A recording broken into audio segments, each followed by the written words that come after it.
Hello, I'm Matthew Malcolm with American Vineyard Magazine, reporting to you from Unified Wine and Grape Symposium here in Sacramento. I'm here with Steve Fredricks from Turrentine Brokerage, participating in the state of the wine industry, and wanted to talk about, looking back at 2019. We've had supply and demand trends kind of going back and forth, and this year really wasn't the best of years.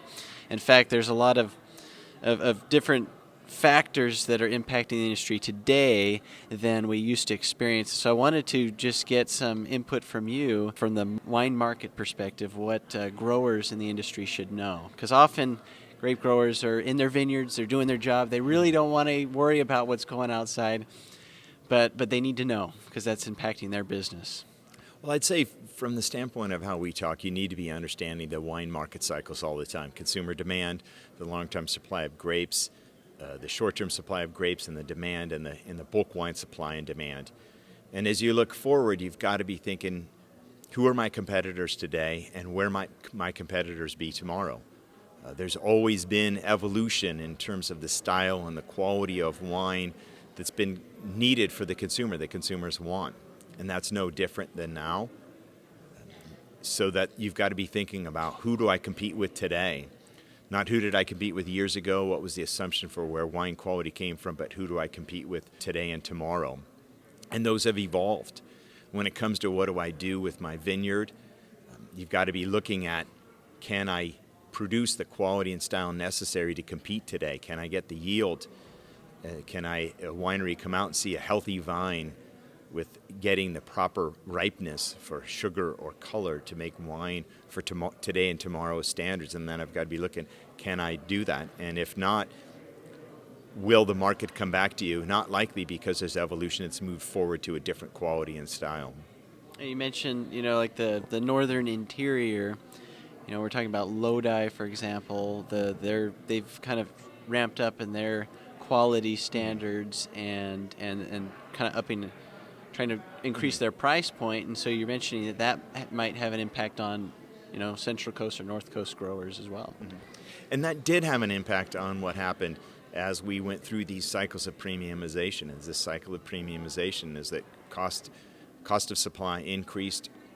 Wineries can't change the price on the shelf. It's very competitive to do so. So they looked at different sourcing and viticultural techniques, planting the varieties planted where they're planted. It changed so that there was the ability for them to make wine at that price. That's knowing the future competition and the current competition, that wineries didn't have to really go to the coastal areas for some of that supply. And as there's excess supply in the coastal areas, some of that might shift back, but maybe not all of it.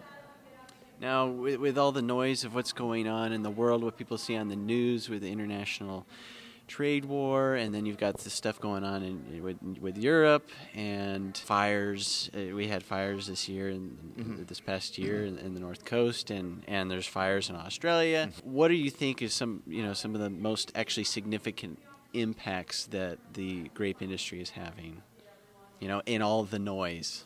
I think the most significant impact is that the market is volatile, it's dynamic. It's Mother Nature. You can never guess what is going to happen. You have to be prepared that the market can change at any time and be in touch with the short and long-term supply in order to stay ahead or stay up. Don't just assume that last month it was this way, last year it was this way, that next month and next year it will be that way. That's the only way I could say that you would be really affected, because it's hard to say how these challenges that are around the globe that you mentioned will happen. They will continue to put uncertainty in what people think is going to happen, and when there's uncertainty, maybe they won't do something, and maybe uncertainty can also bring opportunity.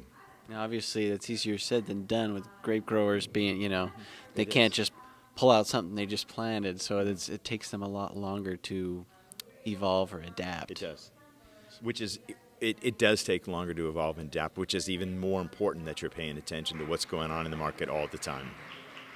Great. Well, thank you, Steve. We appreciate all the work at Turrentine Brokerage and the others here today at Unified Wine and Grape Symposium. Read more about these things in American Vineyard Magazine. I'm Matthew Malcolm, CaliforniaAgNet.com.